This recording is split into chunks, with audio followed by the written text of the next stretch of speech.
Assalamualaikum warahmatullahi wabarakatuh. Selamat bertemu kembali saudaraku semuanya. Semoga sehat selalu dan selalu diberi hidayah dan rahmat ya Allah Subhanahu wa taala. Amin ya rabbal alamin. Pada kesempatan ini kita akan melanjutkan lagi materi tahsin bersanad dalam buku Aisar Lisigor, yaitu membaca Al-Quran dari 0 sampai dengan mahir dan dari anak-anak sampai dengan lansia. Baik, tema pada kesempatan ini masih berkaitan dengan huruf-huruf alisan atau lidah, yaitu tempat keluarnya huruf atau alisan atau lidah. Kalau kemarin kita sudah membahas mahroj atau huruf do, la, nun, dan ro, maka pada kesempatan ini kita akan masih berkaitan dengan mahroj alisan atau lidah. Pada kesempatan ini kita akan membahas huruf-huruf atau makhrajil huruf yang masih keluar dari alisan, yaitu huruf-huruf atau makhraj ta. Jadi ini makhraj ta, dal, dan to, seperti yang terlihat pada gambar ini ya. Seperti yang terlihat pada gambar ini, yaitu makhraj ta, kemudian dal, dan to ya. Baik, ketiga huruf ini atau huruf ta ya, mari kita lihat ketiga huruf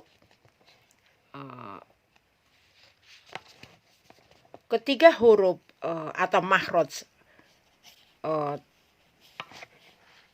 ta, dal, dan to ini adalah huruf yang berasal dari ujung lidah atau keluar dari ujung lidah ya, atau ujung lisan, ditempelkan pada pangkal-pangkal gigi seri bagian atas. Jadi tempat tumbuhnya gigi seri atau gigi bagian depan, bagian atas di sini tempatnya ya, di bagian atas ya. Kalau yang bagian bawah 2 gigi seri bagian bawah, ini 2 gigi seri bagian atas.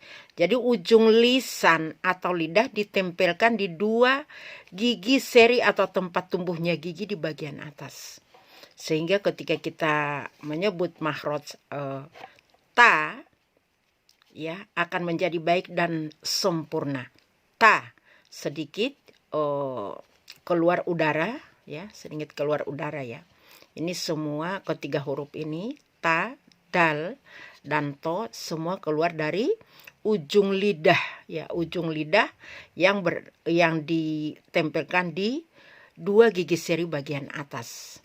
Ya, ketika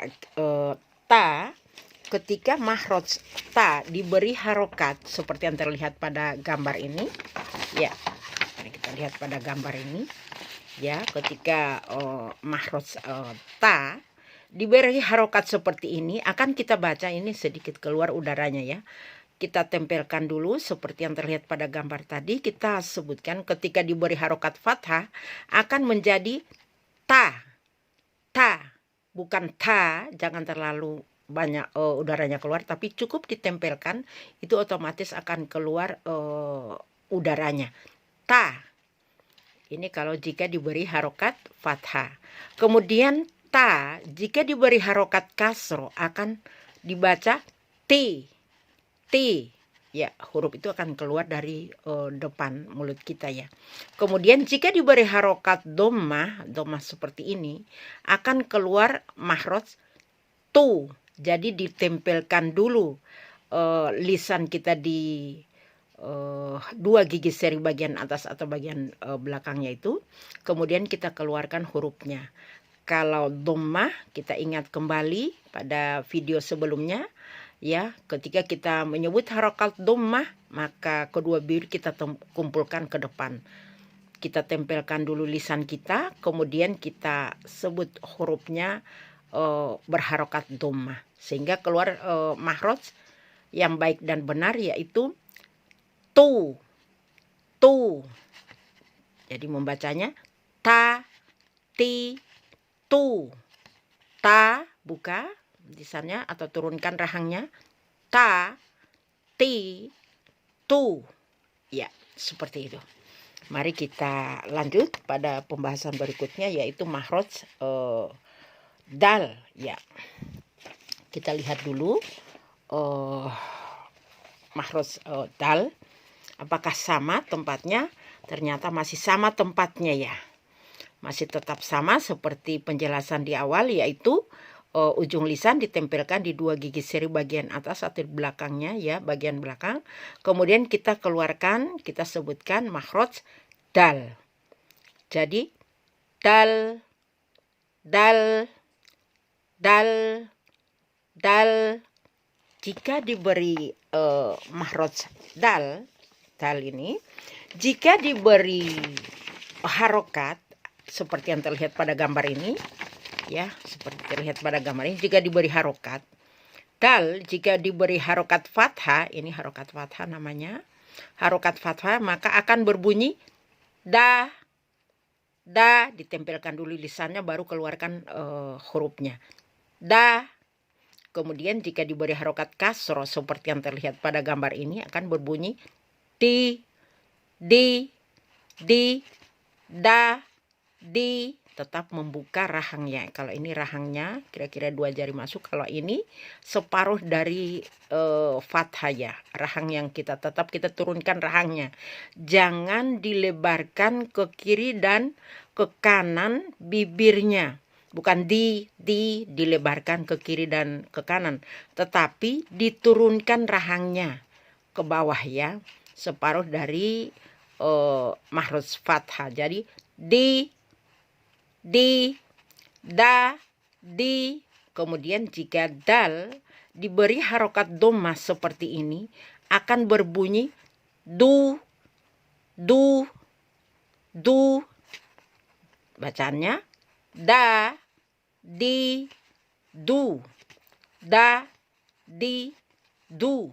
Ya, seperti itu bacaannya ya ketika sudah diberi harokat fathah. Ingat bahwa makhraj ta dan dal lisannya seperti yang terlihat pada gambar ini. Jadi cekungnya seperti ini, tidak ada yang diangkat-angkat ya. Jadi lisan itu cekung seperti ini. Ya, seperti ini. Jadi keluar seperti itu saja, hanya terangkat lisannya. Ya, ini adalah makhraj ta dan dal. Ini termasuk kedua huruf ketika disebut hurufnya tipis. Sehingga ketika kita menyebut kedua huruf ini, hurufnya itu akan keluar di depan. Di depan sini. Ya. Ta, dal. Ta, dal. Tidak boleh kita kalau keluar di dalam menjadi seperti ini. Kalau kita cekung-cekungkan lisan seperti kita menyebut misalnya makhraj to, akan menjadi seperti da, da, da. Jadi bukan da, atau bukan ta, ta. Ini keluar di dalam. Harus kita keluarkan keluar. Ta, da. Ti, di. Ti, di. Ti, di. Atau tu, du. Tu, du. Misalnya seperti itu. Akan keluar di luar sini huruf itu. Ya. Berbeda dengan, mari kita lanjutkan makhraj to. Ya. Nah, perhatikan cara meletakkan lisan masih sama seperti ketika kita meletakkan pada makhraj ta dan da. To juga demikian. Kita tempelkan ujung lisan ke 2 gigi seri bagian atas. Tetapi ada perbedaannya adalah karena ta dan da ini adalah huruf termasuk huruf-huruf tipis, maka lisannya bentuknya seperti ini, biasa aja. Tetapi kalau to ini berbeda, sedikit berbeda. Ketika kita meletakkan lisan, ujung lisan ke 2 gigi seri bagian atas, maka kita harus mencekungkan. Lisan itu dicekungkan seperti yang terlihat pada gambar ini. Ya, saya dekatkan lagi. Ya, seperti itu. Kelihatannya perbedaannya. dicekungkan, kemudian pangkal lisan bagian belakang terangkat. Karena kita sedang menyebut makhraj tebal. Terangkat seperti ini. To. Dan huruf itu, bunyi itu berada di bagian dalam. Keluar dari tenggorokan sini, berada di bagian dalam. Beda dengan huruf tipis. Huruf tipis biasa seperti ini lisannya. Dan dia keluar di bagian sini. Kalau huruf tebal dia keluar di bagian dalam. Dari sini keluar, kemudian ini sini. To. Bukan, jangan dikumpulkan ya, bibirnya jangan dikumpulkan ke depan, tetapi dengan cara menurunkan rahang. Sehingga posisinya akan seperti ini.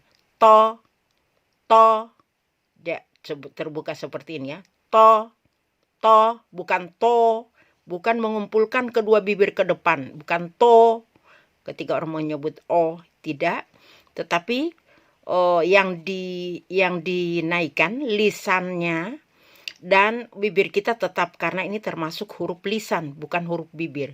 Ketika kita menyebut to dengan mengumpulkan bibir, itu nanti termasuk huruf bibir. Karena ini huruf lisan, jadi bibir biasa saja. Lisannya aja yang dinaikkan dan dicekungkan seperti ini. Sehingga keluar atau makhraj to. Dan makhraj to adalah ini termasuk huruf tebal.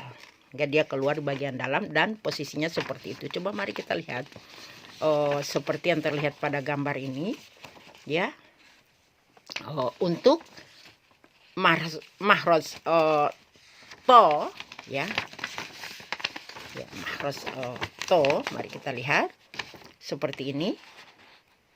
Ya, saya dekatkan lagi. To, turunkan rahangnya, jangan dikumpulkan bibirnya.